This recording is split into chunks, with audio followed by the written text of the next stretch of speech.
தமிழக வெற்றி கழக அரசை கவிழ்ப்பதற்காக பேரம் பேசி ஊத்தங்கரை சட்டமன்ற உறுப்பினர் இளையராஜாவிடம் பேரம் பேசியதாக வழக்கு தொடரப்பட்டு முன்னாள் அமைச்சர் செந்தில் பாலாஜி, அவரது சகோதரர் அசோக்குமார் உள்ளிட்டோருக்கு சமன் வழங்கி திருவல்லிக்கேணி போலீசார் இப்போது கரூரில் ராமேஸ்வரப்பட்டியில் உள்ள அவரது பெற்றோரிடம் சமன் வழங்கியிருக்கிறது. இந்த சமன் உத்தரவின்படி வரும் திங்கட்கிழமை வரும் 6ஆம் தேதி திருவல்லிக்கேணி காவல் நிலையத்தில் முன்னாள் அமைச்சர் செந்தில் பாலாஜியும் அவரது சகோதரர் அசோக்குமாரும் விசாரணைக்கு ஆஜராக வேண்டும் என்று சமன் அனுப்பப்பட்டிருக்கிறது. ஏற்கனவே இந்த ஆட்சி கவிழ்ப்பு முயற்சி செய்ததாக தொடரப்பட்ட வழக்கில் திருநாவுக்கரசு உள்ளிட்ட 8 பேர் இதுவரை காவல்துறையினரால் கைது செய்யப்பட்டிருக்கிறார்கள்.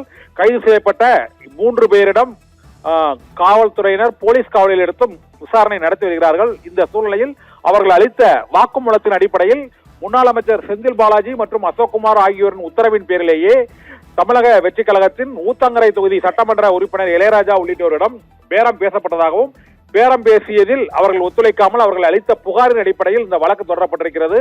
இந்த வழக்கு விசாரணையில் செந்தில் பாலாஜி மற்றும் அசோக்குமாரை காவல்துறையினர் கடந்த 3 நாட்களாக தேடுதல் வேட்டை நடத்தி வருவதாக தகவல் வெளியானது. இந்த சூழ்நிலையில் கரூர் ராமேஸ்வரப்பட்டியில் உள்ள செந்தில் பாலாஜியின் பெற்றோரிடம் திருவல்லிக்கேணி காவல் நிலையத்தில் செந்தில் பாலாஜியின் சகோதரர் அசோக்குமாரும் நேரில் விசாரணைக்கு திங்கட்கிழமை ஆஜராக வேண்டும் என சமனை அவரிடம் நேரடியாக வழங்கி இருக்கிறார்கள். இதனால் திங்கட்கிழமை செந்தில் பாலாஜியும் தலைமறைவாக இருக்கக்கூடிய அசோக்குமாரும் அவரது சகோதரர் அசோக்குமாரும் திருவல்லிக்கேணி காவல் நிலையத்தில் விசாரணைக்கு ஆஜராக வேண்டும் என சமன் அனுப்பப்பட்டிருக்கிறது. ஒருவேளை இந்த சமன் விசாரணைக்கு அவர்கள் ஆஜராகவில்லை என்றாலும் அல்லது வழக்கறிஞர்கள் மூலமாக கூடுதல் கால அவகாசம் கேட்டாலும் அடுத்த கட்டமாக பிடி வாரண்ட் பிறப்பிக்கப்படும் என எதிர்பார்க்கப்படுகிறது.